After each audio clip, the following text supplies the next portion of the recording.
Nuestro estudio continúa, Iglesia y Sociedad, y la misión y el pueblo de Dios en la sociedad. La parte positiva, compromiso misional, ya vimos posicionados para servir al Estado. Y ahora veremos otro aspecto, un aspecto un poco más conocido, más tratado en nuestro círculo de iglesias, en las predicaciones, en los estudios bíblicos. Estamos llamados a orar por el gobierno, orar por la sociedad, para ponerlo en términos más amplios. El pueblo de Dios tiene la responsabilidad de orar por las autoridades y orar por la sociedad en general. Y esa responsabilidad aparece tanto en el Antiguo como en el Nuevo Testamento. Se trata de una orden directa de Dios. Y no se trata simplemente de orar por los creyentes en otros lados o por los creyentes en posiciones especiales. No, se trata de orar por todos. El primer ejemplo de esto viene de una carta, yo digo una carta chocante que Jeremías escribió a los exilados en Babilonia y allá en Jeremías 29. En el versículo 7 se pide explícitamente que busquen la paz de la ciudad y que oren al Señor por ella. Bueno, una petición un poco chocante, decía yo. ¿Qué era lo que los exiliados querían para Babilonia? No era precisamente la paz y la prosperidad de Babilonia, sino su ruina y su destrucción. Era el enemigo. La carta fue chocante porque estaba pidiendo algo contrario al deseo de los israelitas exilados ahí.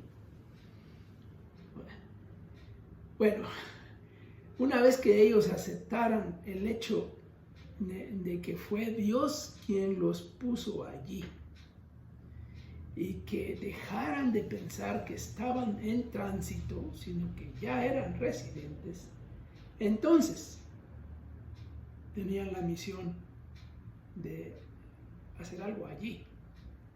Los versículos anteriores, versículos del 4 al 6, presentan esta realidad, lo que Jeremías les dice, ¿ya?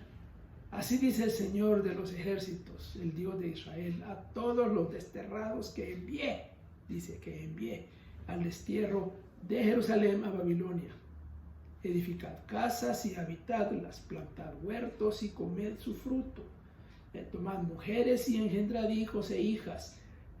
Tomad mujeres para vuestros hijos y dad vuestras hijas a maridos para que den a luz hijos e hijas y multipliquen allí y no disminuyáis. Establezcanse ahí, van para largo. La carta es interesante. Entonces, busquen orar por esa ciudad. Una deducción que podemos sacar de esto es que entre los exilados de Babilonia, que quizá leyeron o escucharon esta carta, estaba Daniel mismo, del que ya hemos hablado. La Biblia no dice nada al respecto, pero es posible sacar esta deducción. Daniel se caracterizaba por ser una persona de oración. ¿Por qué oraba Daniel? ¿Habría orado Daniel por Nabucodonosor? Bueno, pienso que sí. Esa sería una razón por la cual Daniel estaba preocupado al interpretar el sueño de Nabucodonosor, ¿recuerdan? Y le advierte de cómo evitaría que le pasara lo que el sueño indicaba. Seguro que Daniel escuchó eso y seguía. Bueno, en el Nuevo Testamento tenemos una instrucción bien clarita ya en 1 Timoteo 2, del 1 al 4. Ahí se especifica orar por todo tipo de autoridades gubernamentales, las cuales, claro, en tiempo de Pablo serían por completo incrédulos y paganos. Ese texto contiene la exhortación a orar por las autoridades. Bueno, desde el punto de vista misional, debemos notar cuán coherentemente Pablo se mueve de la oración a favor de las autoridades políticas al poder salvador de Dios y a la expansión del Evangelio, que es lo que aparece inmediatamente después en el texto de 1 Timoteo 2. Bueno, continuando con esta idea, pero dando un paso más, llamados a orar por la ciudad, por la sociedad, pero llamados a buscar el bienestar de la ciudad. Y aquí regresamos a la carta de Jeremías, y la primera frase del versículo 7 habla de orar por la paz de Babilonia. ¿Qué es lo que Jeremías está pidiendo? Recordemos que la expresión paz, el shalom, significa más que ausencia de conflicto, ¿no? Significa bienestar, en realidad significa bienestar.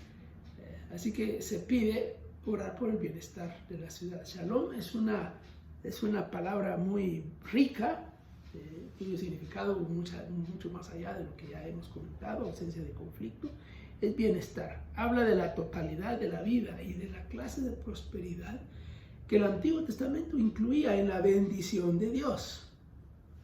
Bueno, nosotros decimos hoy Dios te bendiga, es una expresión así bien amplia y general que significa muchas cosas, pues bueno, algo similar, solo que más concreto, ¿no? Realmente es sobresaliente que Jeremías pida a los exiliados que busquen tal bendición para sus vecinos babilónicos. Ellos son nuestros enemigos, dirían. Bueno, diría, ¿y qué? Oren por ellos. Busquen su bienestar. ¿No es eso lo que Jesús mismo pide a sus discípulos allá en el Sermón del Monte? Orar por los enemigos. Bueno, podríamos ver el ejemplo de Daniel y sus amigos. Esta petición de Jeremías debió estar en la mente de Daniel y sus amigos para darles la libertad de establecerse en Babilonia y aceptar trabajar al servicio del gobierno. No se trataba simplemente de tener un trabajo como un mal necesario para poder dedicarse en su tiempo libre a las actividades religiosas, ¿no? En los cultos, en las iglesias, como a veces decimos nosotros, ¿no? Como que el trabajo es un mal necesario, ¿no? Obviamente ellos no ocultaban su fe, como lo cuenta la historia registrada ahí en el libro de Daniel. Lo que el texto nos dice es que ellos fueron estudiantes de primera clase, ciudadanos modelo y servidores públicos que trabajaban duro. Por eso fueron premiados, por ser confiables e íntegros. Incluso el rey reconoció que sus propios intereses estaban siendo servidos por ellos, por esta gente. El bienestar de la ciudad era lo que ellos perseguían, como Jeremías les había pedido. Haciendo eso por una vida entera, las oportunidades de dar testimonio de Dios eran abundantes. Eran demandas para sus convicciones, y se notó pues que su trabajo era un trabajo no solo de calidad, sino un trabajo que benefició a la sociedad donde ellos estaban. Babilonia salió beneficiada con el trabajo de ellos. Esa era su misión. Hay un ejemplo en el Nuevo Testamento. Se trata de Erasto. Iba a buscar en la Biblia, pero voy a mencionarlo así de paso nada más. Este caso de Erasto es especial, porque aparentemente es el único cristiano en tiempos de Pablo que ocupaba un puesto importante en la administración pública de una ciudad importante como Corinto. Erasto aparece primero como compañero y colaborador de Pablo en la tarea de fundar y consolidar iglesias. Eso lo encontramos en Hechos 19:22. Pero después, cuando Pablo escribe su carta a los romanos, probablemente desde la ciudad de Corinto, donde permaneció por 18 meses, si ustedes recuerdan, esto también se narra en Hechos, Erasto, es mencionado en el capítulo final como el tesorero de la ciudad, que más bien podría traducirse como el director de obras públicas, digamos, de la ciudad, allá en Romanos capítulo 16, versículo 23. Servir a Dios, fundando iglesias, en compañía de Pablo, y servir a la comunidad en un puesto público no son incompatibles, no son cosas incompatibles. En realidad, tal servicio público de beneficio a la comunidad era parte de lo que Pablo fuertemente pidió a los cristianos que hicieran, con esa expresión que él usa de hacer el bien.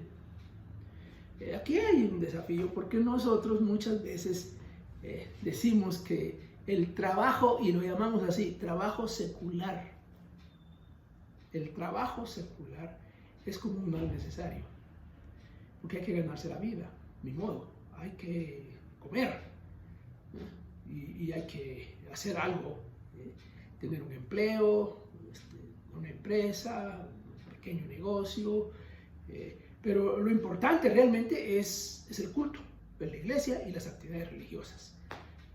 Y lo demás, eso no cuenta. Por lo menos no cuenta como servicio al Señor, no cuenta como ministerio. Bueno, aquí estamos diciendo que sí. Estamos diciendo que sí.